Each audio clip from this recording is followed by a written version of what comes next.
Welcome back to the Anti-Meta Meta Club. This week's video is our very first anti-meta video since we've gotten an updated BOP. And that means that both the meta car as well as the anti-meta car might surprise you.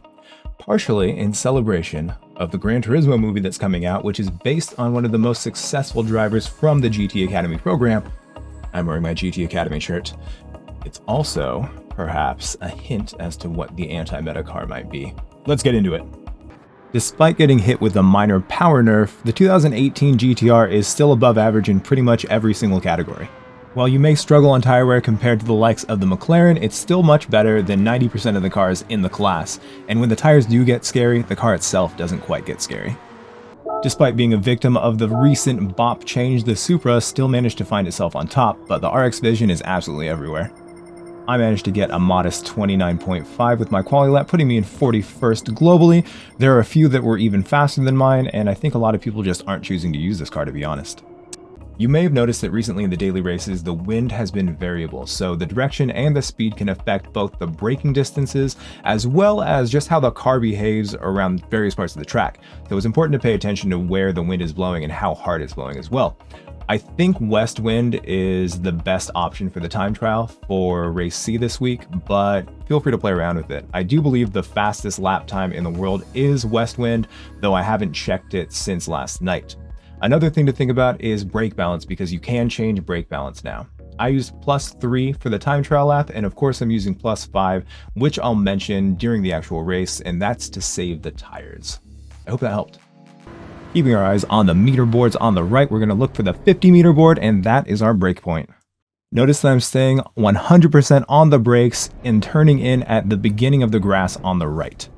I don't start coming off the brakes and trail braking till I get to the end of the concrete barrier on the left, dipping it down to first just for a brief moment before getting back up to second gear. Notice I'm still turning and trying to aim for the middle of the track before turning back. Full throttle in second briefly, then a short lift as we upshift to third, then getting back on the throttle as early as we can. I did this wrong. I got on the throttle too early, but as long as you stay on the curb like that and you don't slide out, it still counts. So what you want to do is going to be a lot closer to sticking to the inside, but if you can keep up your speed and stay within the track limits, then it could be even faster. Just be careful not to slide out. Get fully back on the track before you hit the grass, and once again we're going to look for the meter boards on the right. Directly after the 100 meter board is a little bit of a pavement section that comes onto the track, and we're going to brake at the end of that. Turn in after the 50 meter board, and you want to trail brake all the way until you get all the way up onto the high part of the curb. Get on the throttle solidly, but not as solid as I did, because I did slide out, costing myself a little bit of time, but that's still better than letting your tires go out on that dark green part on the outside. Position yourself on the left side of the track and look for the meter boards as always, and what our goal is here is to be on the brakes and downshifting, turning in by the time we hit the 50 meter board. Get yourself down to third gear as you trail brake in. I didn't decelerate quite enough, and I also got on the throttle too early, so I completely missed the second apex, another spot where I lost a little bit of time. Third gear is too short, and if you're going fast enough, you'll actually hit the rev limiter, so you want to be in fourth, and as long as you stay touching that outside curb, you're not going to get a penalty. Don't go any further than that, though. This mark here is my braking point. I'm going to immediately get down to second gear and then trail brake as I dip down to first gear for a brief moment, of course back to second gear before we get on the throttle again. Make sure you don't slide the tires, it's pretty easy here, and then aim for the middle of the track on exit. Your goal here is to downshift to first again after you hit the first apex, double apex on the exit, and unfortunately I was too trigger happy with the throttle and I missed the second apex and almost drove entirely off the track. I lost certainly at least another half tenth or a tenth here, so you can do that better. Don't do that. Next, we're looking for the end of the AstroTurf right here on the left. Before you get to the grass, you want to be fully on the brakes, downshift to second and then first early, and your goal is to actually be completely off the brakes for the last part where you turn in and try to hit this apex. Any braking there is going to make you understeer. Back up to second gear, being very gentle on the throttle, making sure you don't slide out. As long as you can keep grip, you're going to have really good acceleration going straight out of there in second. You want to aim yourself towards the middle of the track so you don't have to lift off at all. Going full throttle on this last corner here is very important. Try to late apex it, not going too high on that curb, and then just shift up to fourth gear, staying super brave, because as long as you stay on this exit curbing, you're going to be okay. make it back to the track before the grass, and then brake right here. They're faint, but there are tire marks that you can see right here where you should brake before the 50-meter board. Get down to second and then turn in before you get to the concrete on the right. My goal here is to get on the throttle in third gear just a little bit to spool up the turbo, and then getting on full throttle when I know I've got enough traction to exit. If you go fully onto that exit curving there, you're probably going to get thrown off the track. If you want the absolute best time you can possibly hit, continue steering to stay really close to the inside wall and the beginning of the pit right there, but of course don't go over that line or it will invalidate your lap.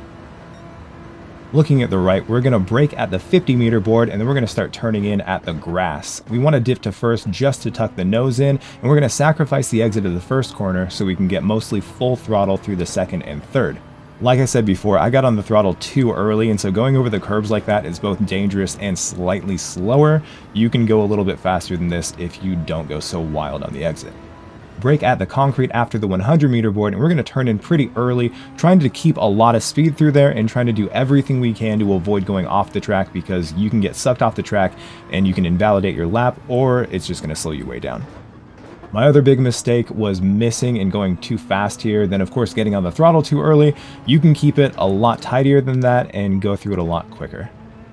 That was pretty tidy, and this one, once again, I got on the throttle too early, missed the second apex, and then almost slid completely off track again. Keep it tidy, you're going to go faster. If you're understeering on this right-hand corner, you need to slow down earlier and get fully off the brakes before you try to negotiate the entire corner. Full throttle on the penultimate left, and on the final left, you want to make sure that you dip down to second just briefly, keep up a lot of speed, and then get on that throttle really early to really maximize and extend the length of this almost straight. It's not quite a straight, but it's a full throttle section, so getting on the throttle as early as you possibly can, as I always talk about, is the key to going through this part as fast as you can. Alright, let's look at race pace. Usually by the beginning of my day on Tuesday, I like to have everything recorded so I can just edit and assemble everything during the day. And when I woke up today, I didn't even know what car I was going to choose. The RX Vision is much faster in time trial pace, but the 650S can keep up with it during the actual race itself. I was going to use the 650S as the anti-meta car, but in the race itself, they handle pretty close. Almost too close. And they're both so incredibly good that I really realized that I needed to find a third car that wasn't quite as good as one of those, that wasn't doing as well in the leaderboards either. And after talking to Slayers, he suggested the GTR. I did a few laps with it, figured it out, and then I jumped in this race with him, and yeah, it turns out his suggestion was very good. I tried a bunch of different cars during my streams on Monday, but they didn't work out. Almost nothing worked out. The RCZ was pretty close, but the tires died so terribly at the end that I couldn't in good conscience suggest that anyone else try to do that car. For the race itself, I have to suggest setting the brake balance all the way to the rear, +5. That takes some of the braking duties off of the front tires, which can allow them to last longer, as well as do things like steer, which is really important for super big understeer cars like this. Things got predictably wild, as most sim races do, and I think Slayer's right here just made a really big mistake. I think he just braked really early. It's really easy in the beginning of the race, especially when people have already gone off and you've had to avoid people, to be a little extra wary and try to be a little extra careful, and unfortunately that can cause you to be extra dangerous. I almost ran directly into Slayers, and unfortunately the Porsche next to me did run into Slayers, but it was just a racing incident. These things happen. It's really easy to get distracted by so much going on, and I do not think that Slayers is doing that maliciously whatsoever. Whenever I try to pass anyone on the outside there, I give them a lot of extra space and just kind of slow down until I'm 100% certain that I get past him, and luckily that guy had just, essentially, it seemed like he gave up. I don't know if he didn't want to get swamped or if he felt bad because he thought he created the contact before, but we got really lucky. Usually you can't trust random people. I talk about that all the time, but putting my trust in that guy did not end up badly, so I was happy. Now in front of me, we've got Slayers, Swizzy, and 51 Driver. I like all of those guys, and unfortunately, because of how comfortable I am driving with all these guys, I made a bit of a mistake that made Swizzy make a bit of a mistake, and unfortunately 51 Driver paid for it. I need to message 51 Driver and actually explain to him what happened, but we'll just consider this foreshadowing. Like I said though, since I'm comfortable with all four of these guys, I don't mind getting really close and trying to mix it up with them on any corner. We were kind of changing places. Slayers showed the power of the RX vision and got in front of both of those by T1, and I was still just back here doing my best. I really liked the GTR, but this was actually the very first race that I had done with it, so I wasn't super comfortable pulling off moves just yet, but I was comfortable getting close to the boys. 51 accidentally slid out, causing Swizzy to slow down, and I did not react fast enough, so I hit Swizzy. Swizzy then lost control a little bit and pushed 51 driver entirely off the track. Luckily, he didn't spin, but yeah, 51 driver, I'm going to send you a message really soon apologizing. I hate when stuff like that happens, but I'm just glad that 51 driver didn't spin out. It was one of those panic situations where I didn't really fully comprehend what had happened until a little bit afterwards, and by then I realized we should just keep going with it. 51's okay, he lost a position, but it was a racing incident, so again, sorry 51. At this point I wasn't comfortable exactly with the GTR yet, but I was realizing the potential that the car had. With the Meta car just 2 cars ahead and Swizzy between us in the BRZ, I figured that on this straight I'd be able to get in front of the BRZ. The BRZ does actually have a really good top speed, but it has really poor acceleration. Despite having a bop change, I was pretty sure I'd at the very least be able to get close enough and then be able to pull off a move on the next straight. Unfortunately for me, Swizzy had both a fantastic exit as well as the slipstream from Slayers, so it took me an entire lap to pull off the move that I thought I was going to be able to pull off last lap. Swizzy, being the sweetheart that he always is, didn't even try to fight it whatsoever, just slotted in right behind me and let me continue trying to chase down the Meta car. It wasn't until the middle of the second sector that I was even able to get close, and because people were making moves, everyone slowed down a lot for the twisty bits. You know, in first-person shooters, when 2 people or 2 teams are having a battle and then a third person or a third team comes in, they get third-partied? That is absolutely exactly the very best time to try to pass people when it comes to sim racing as well. Because all these guys were battling, I was able to sneak in, and thanks to NASCAR staying clean here, I was able to get that position. You may recognize King Ghidorah from the other videos that I've made, or if you watch my streams, you always see him around. He's always in a Ford, and I don't think I can drive that car nearly as fast as he is. He took right off because that car has really good grip and it's really fast, but I think it's incredibly difficult to drive anywhere except this straight, so props to him. Herbosia just had a slowdown, so despite the fact that he was way in front of me, I was able to get in front of him after pulling up beside him before T1. No matter how much they change the bop, it always remains just absolutely wild. A lot of the cars that are just really crazy aren't really used a lot in these races. You won't really see a lot of people using these cars, especially like at the top split level, but look how incredibly fast that thing is. Look at the delta on the left. You can see that thing just absolutely pulling away. It's got slip, but so do I, so it's just crazy to see. A lot of people try to squeeze people when they try to pass on the inside, and a lot of people who pass on the inside try to take like the natural line, assuming they're not going to squeeze. So a lot of times when people run into each other, it's because they just kind of have opposing ideas and aren't really paying attention to what the other is doing. But either way, because of that, Ghidorah had slowed down. He went ahead and put on his hazard, so I passed without any kind of issue. I think he just kind of let me go. On the last race, he let me go just completely as well. So I'm not sure if he's just trying to preserve his tires by not battling too much. But either way, I appreciate it. One thing that I talk about a lot is not over defending, and this is actually a prime example. I really don't like to call people out individually most of the time, but this S7R Aero guy actually made contact with Vegan multiple times, as well as really late into the braking zone moves to try to block and various other things. There's a time where you've just got to give up. It seems pretty obvious that Slayers is much faster than him, and even if he wasn't, by making contact or forcing someone to make contact with you when they're trying to pass, it's not going to help absolutely anyone. They were way ahead of me before the straight, and now I'm in striking distance. So if you have to defend absolutely every single corner and you have to make contact each time, it's not worth it. Luckily, he didn't pull off the same thing on me, and it looks like he just calmed down, so I was able to get in front of him following Slayers through. But that is a prime example of completely over defending. You might not want to lose your position, but it's going to be a lot worse for you if you deliberately make contact as well as defend every single corner for an extended period of time. Now that we were safely past that guy though, we had one person in front of us that had a really big penalty, and these are actually kind of dangerous situations. Now, this guy didn't do anything crazy. However, it's pretty common for a person that has a penalty to try to do everything and act kind of desperate to make sure people can't pass them before the penalty, which is completely illogical, but it's something that we see a lot. Like I said, this guy didn't do absolutely anything. He was actually driving really well, but when you see someone with a penalty, just be extra cautious with them. Going into this, you can see they both gave each other a lot of space. Slayers is racing him hard, and then at the very end, I don't think Slayers meant to squeeze him at all right there, but either way, he would have had that position, and they were both really respectful leading up to that. I usually wouldn't go for a pass going into this, but I didn't want to slow down and lose a ton of time.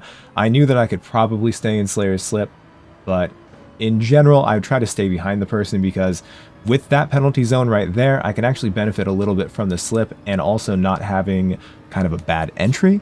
But anyways, I just went with the flow and we ended up okay because we still had Slayer's slip. I'm not sure how far ahead the Porsche was before, but one full lap later, Slayers was just about ready to pull off a move on the guy. The Porsche does have above average tire wear, but since it's MR, it is still pretty scary. And since it has almost no top speed, when the tires wear, it pretty much has no defense against the likes of the RX Vision. However, with that said, despite having worn tires, it was still going to be able to go through the second sector a lot faster than I potentially could with this very large understeering machine. I was really hoping they would stay next to each other through this sector so I could sneak in behind Slayers, but he was really smart, and instead he entered a little bit slower than Slayers and just went straight behind him, cutting off my path past him. Since I realized he was savvy, I knew I was going to have to take different lines to try to get a much better and earlier exit out of these corners, but there was really nothing I could do against that Porsche, at least not yet through those corners. This tight right-hander can be hard, period, but the Porsche is known for coming out of it really well, and luckily the GTR has such good grip that I can come out of it in second gear without worrying about sliding the tires, even with the worn tires. I was actually really surprised that Slayers wasn't further ahead, but I was also really thankful because this Porsche definitely wasn't going to have enough to hold off a GTR on the straight, so I knew if I can get past him cleanly before or at T1, then I'd be able to resume the chase with Slayers. Initially, he took the tight line as if he was going to defend, but then really just moved out to the normal line and didn't actually fight me whatsoever. I was able to get past him really cleanly, and I was luckily still really close to Slayers, so the battle was still on. A little less than 2 laps after passing Hunter, we both got up to Nestor, and I think because of the place that Slayers pulled off the pass, it made it so Nestor's entry onto this back straight wasn't very strong, so I was able to get really close and position myself for the attack. Despite Nestor also having the slip, I had the benefit of the slip as well as a really good entrance onto the straight, and he didn't even put up a fight, so I was able to get in front of him right before T1, and then of course I was going to start chasing Slayers. Beginning of the final lap, Slayers was still able to hold a half second between us, but I was determined to at the very least make it difficult for him to hold on to first place. I had made some mistakes in the last lap, Slayers had made some mistakes in the last lap as well, but it was looking like I was really going to be a victim of the meta car. Especially with someone like Slayers driving, it was going to be very difficult for me to pull off anything, but I had not given up just yet.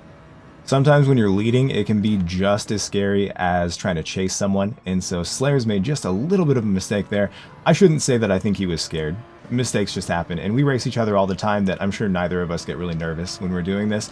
This is all just a lot of fun. It's like a sparring match. So he made that little mistake, but I had also made a mistake before that, so despite the fact that I was a little bit closer, there was really nowhere on this track where my car is going to be in a better position to take any of these corners than the RX Vision. So spoiler alert, I did not pass Slayers. And if you know about these two cars and you know that that car being the meta car, there was pretty much nowhere that I was going to be able to pass him without him making a massive mistake. But what I do want to show you is the fact that I was able to stay pretty close to him being a very competent driver that I get to race all the time, and being in the anti-meta car, keeping up with the RX Vision here felt really good. If it were on raw pace, he would probably just be gone, but working your way through traffic, which many of you will be doing if you're using my guides, the GTR can keep up with the meta car, and that feels really good to say. Really big shout out to Slayers for both helping me choose the car as well as putting on that show. I really appreciate you, buddy. Thank you again for watching my video. If you liked what you saw, please don't forget to like and subscribe. And of course, if you've seen the movie by the time you watch this video, will you let me know how it is? Americans have to wait another couple of weeks, but I'm very much looking forward to it. Anyways, thank you very much. I love you.